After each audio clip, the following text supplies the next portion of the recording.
Saat jenuh, saatnya bercerita. Halo kan, jadi kali ini kita akan membahas sebuah novel yang berjudul Trio Detektif Misteri Goa Raungan, karangan dari Robert Arthur yang ditulis oleh William Arden. Novel ini bercerita tentang tiga remaja yang tinggal di Rocky Beach, California. Mereka mendirikan sebuah biro penyidik yang dipimpin oleh Jupiter Jones yang terkenal dengan pemikiran yang logis, berkepala dingin, dan tidak pantang menyerah menyelesaikan teka-teki. Dan dua rekan lainnya, ada Pete Crenshaw dengan kekuatan jasmaninya yang besar sehingga dia bisa sigap untuk menghadapi segala situasi yang genting. Dan yang terakhir ada Bob Andrew yang bertugas meriset, mengumpulkan semua data-data. Mereka menjuluki diri mereka sebagai trio detektif dengan slogan "Kami menyelidiki apapun." Di suatu lembah yang terletak di suatu pertanian terpencil, ada rumor yang mengatakan terdapat sebuah bunyi yang aneh. Bunyinya seperti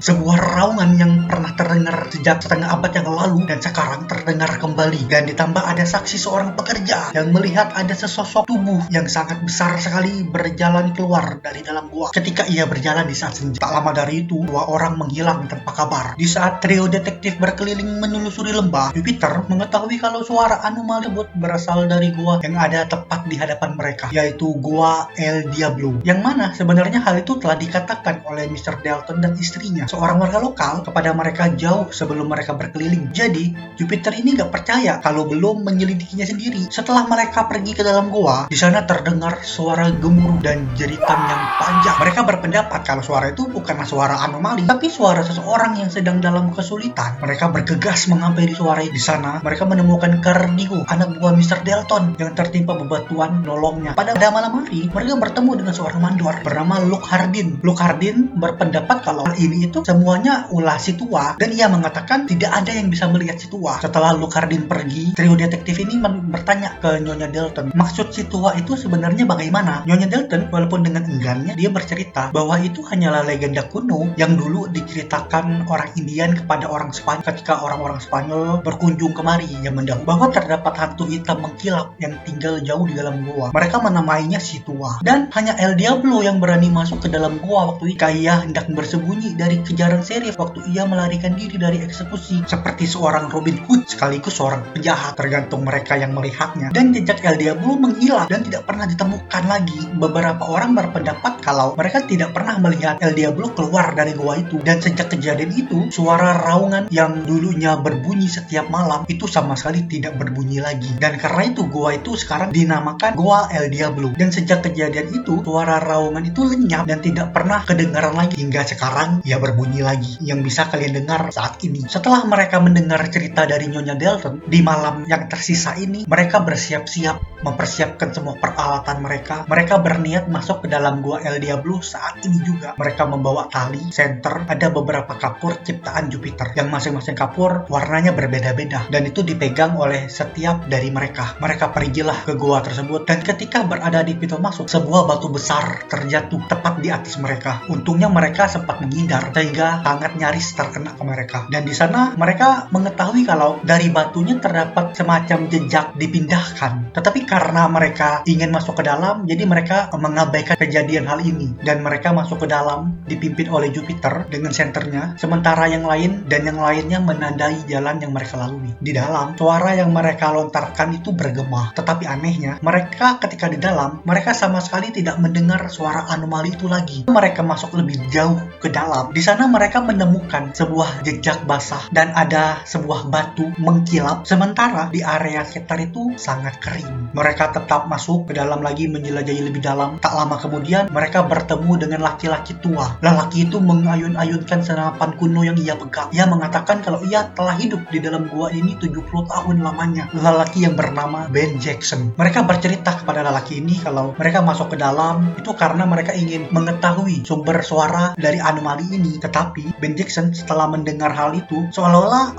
Ben Jackson mendorong mereka untuk segera keluar dari gua. Ben Jackson mengarahkan mereka keluar dari gua ini, mengatakan segala hal yang berbahaya bisa terjadi kepada mereka jika mereka melanjutkannya. Trio detektif kita ini keluar dari gua. Mereka mencari tempat yang lumayan aman, dan di sana Jupiter berpendapat mereka telah mendapatkan 3 buah teka-teki. Yang pertama, apa sebabnya suara anomali tidak terdengar ketika kita di dalam? Yang kedua, kenapa Ben Jackson seperti ingin ingin sekali kita keluar dari gua. Dan terakhir, apa maksud jejak basah dan benda mengkilap yang kita temukan tadi? Oke kan, cukup di sini dulu cerita kita kali ini. Kira-kira kalian tahu nggak jawaban dari teka-tekinya?